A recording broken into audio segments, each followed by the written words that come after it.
From the halls of Parliament to the bustling streets of our cities, politics is everywhere.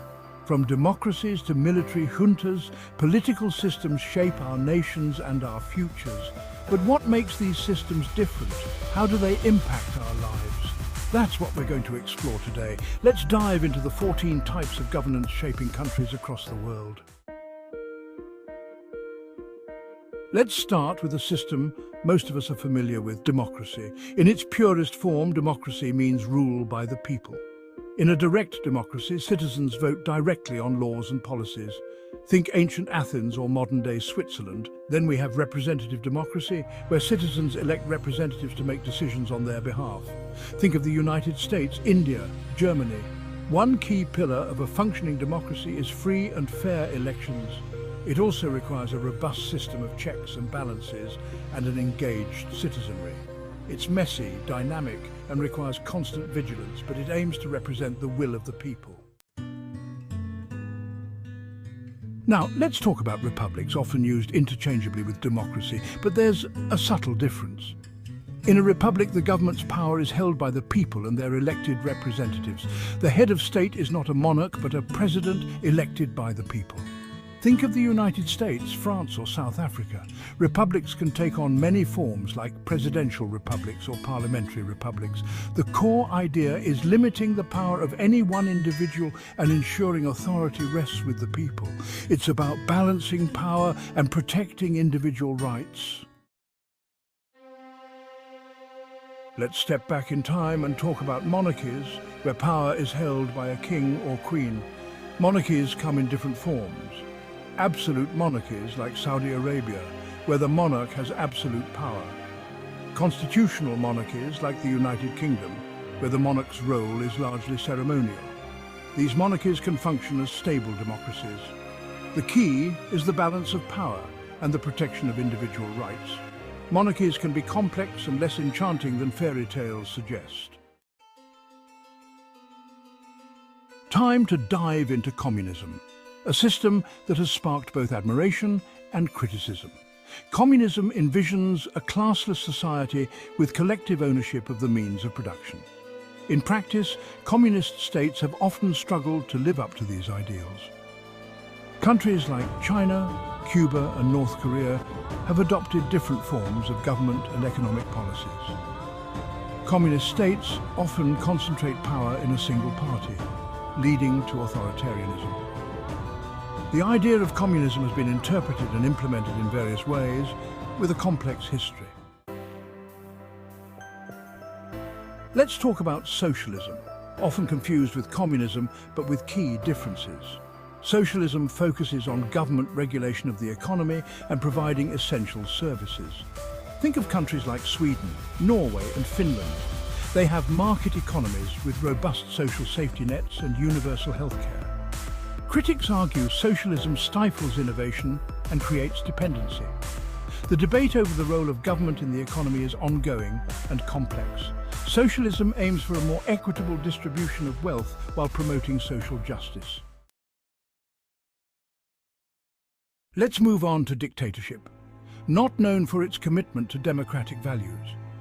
In a dictatorship, a single leader holds absolute power, often acquired through force. Think North Korea under the Kim dynasty or Syria under Bashar al-Assad.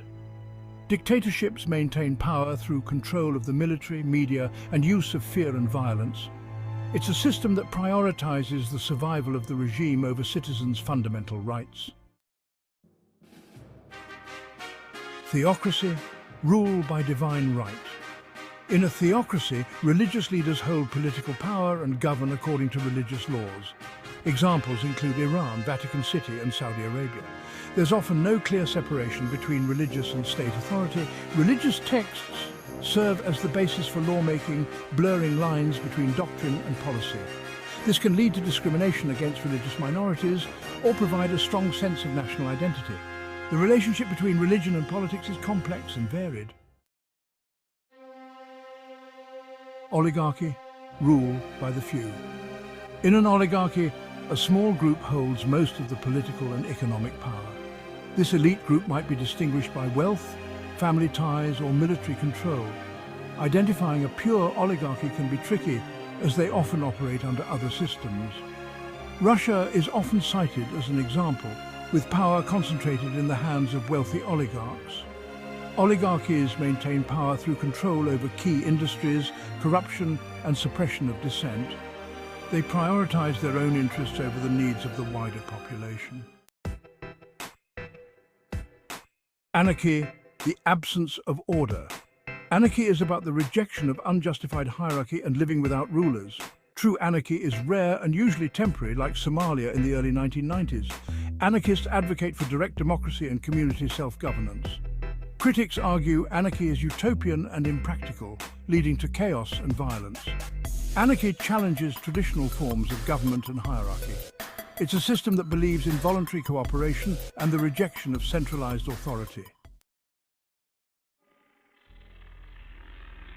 Totalitarianism, a system where the state seeks to control every aspect of its citizens' lives.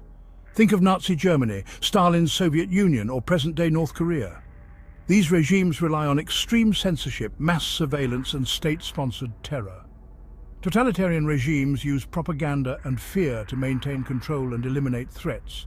They seek to create a homogeneous society where deviation from the norm is punished. Federalism, a system that balances centralized authority and regional autonomy. In a federal system, power is divided between a central government and regional governments. The United States is a classic example, with power shared between the federal government and states. Other examples include Canada, Germany, Australia, and India.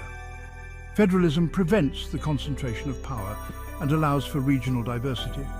Dividing power can lead to conflicts between central and regional governments. Federal systems aim to balance authority and regional autonomy.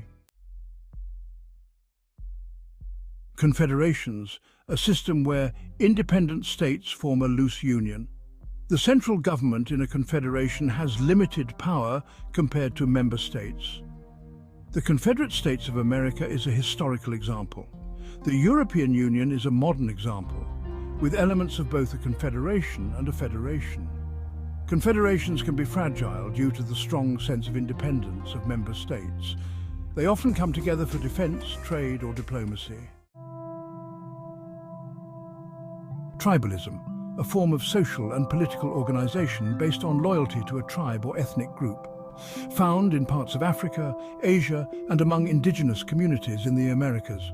Authority is often vested in elders, chiefs, or councils of leaders. Tribal societies prioritize community cohesion and respect for ancestral ways. Tribalism can lead to unity and identity, but also conflicts over resources or territory.